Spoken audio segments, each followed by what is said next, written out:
सच्चिदानंद भगवान की जय।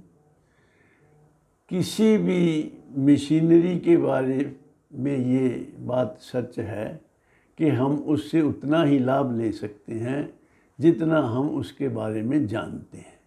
जैसे ये मेरा मोबाइल फ़ोन है, इसके बहुत से फंक्शन हैं, परंतु मैं उन्हीं फंक्शनों को यूज़ कर सकता हूँ, इस्तेमाल कर सकता हूँ, उन्हीं का ही लाभ ले सकता हूँ जिनके बारे में मुझे पता है। जिनकी मुझे जानकारी ही नहीं है, उस फंक्शन का मैं लाभ नहीं ले सकता। और ये बात जो है बाकी मशीनों पर और इक्विपमेंट्स पर भी लागू है। अब हम अपने बारे में विचार करें, हमारा और आपका शरीर भी तो एक मशीन ही की तरह है। ये एक अद्भुत मशीन है, क्योंकि ये उस रचयिता की रचना है जिसने ये जगत बनाया है। और स्वाभाविक है कि ये बहुत अद्भुत है, वंडरफुल है, इसकी जैसी और कोई रचना है नहीं। इसमें दो बड़ी विशेषताएं हैं। एक तो ये कि जो भी कुछ हम खाते हैं और वही अगर चीज़ कोई दूसरा कोई पशु पक्षी खाते हैं, मान लो हम जो रोटी खाते हैं वही रोटी एक कुत्ता भी खाता है, वही रोटी मान लो एक गाय भी खाती है, और उसी रोटी से हमारा शरीर बनेगा, इंसान का शरीर। गाय खाएगी तो गाय का शरीर बनेगा, और कुत्ता खाएगा तो कुत्ते का शरीर बनेगा। Input is the same. जो चीज़ से शरीर बना है वो मटेरियल तो सेम ही है, सब में एक सा ही गया है, लेकिन शरीर अलग अलग बन गए हैं।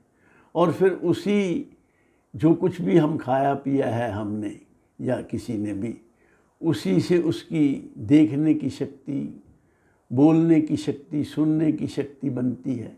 तो कैसी अद्भुत मशीन है ये। इसका एक मतलब ये भी है कि अपने अंदर कोई ऐसी इंटेलिजेंस है जो ये सब काम कर रही है।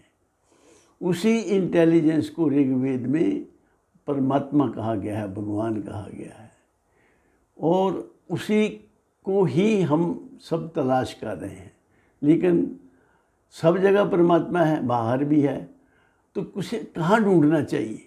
सबसे नज़दीक और सबसे आसानी से तो वो वही मिल सकता है जहाँ हमारे अंदर वो काम कर रहा है, और उसको देखने का, सोचने का। और ये बात जो है ये प्रमाणित भी हो जाती है गीता जी से। गीता जी के 18वें अध्याय में भगवान ने कहा है, ईश्वरः सर्वभूतानां हृदय से अर्जुन तिष्ठति, ब्राह्म्यन् सर्वभूतानि यंत्रारूणानि मायया, तमेव शरणं गच्छ सर्वभावेन भारत, त्वत्प्रसादात् परां शांतिं स्थानं प्राप्यसि शाश्वतम्। कि परमात्मा सबके हृदय में ही विराजमान है, और वहाँ अपने उसके हर एक के प्राणी के हृदय में बैठकर वो माया रूपी यंत्र से सबको घुमा रहा है। तो उसकी शरण में जाओ। उसकी शरण में जाने से आपको परमानेंट शांति, परम शांति और हमेशा रहने वाली शांति मिलेगी। गीता जी के 10वें अध्याय के 20वें मंत्र में भी भगवान ने कहा है, अहम आत्मा गुडाकेश सर्वभूताशय स्थितः, अहम आदिश्च मध्यम च भूतानाम अंतेव च। सब प्राणियों के हृदय में मैं आत्मा रूप से स्थित हूँ। तो फिर उसको कहाँ ढूंढना चाहिए? जो सबसे नज़दीक है, सबसे आसान है, वो तो अपने अंदर ही ढूंढना चाहिए। इसलिए कहते हैं कि बाहर से दृष्टि हटाकर अंतर्मुख हो जाइए। परमात्मा की प्राप्ति के लिए हमें अंतर्मुख होना चाहिए, तभी हमें परमात्मा मिल सकता है।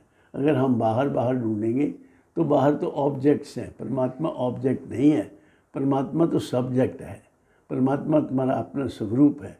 इसलिए इसको ठीक जगह पे ढूंढोगे तभी मिलेगा। जहाँ वस्तु हो वहाँ उसे ढूंढें तभी मिल सकती है।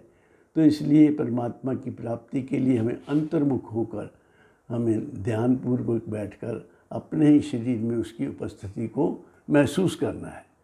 इन्हीं शब्दों से मैं अपनी वाणी को विराम देता हूँ और आप सबके कल्याण की कामना करता हूँ।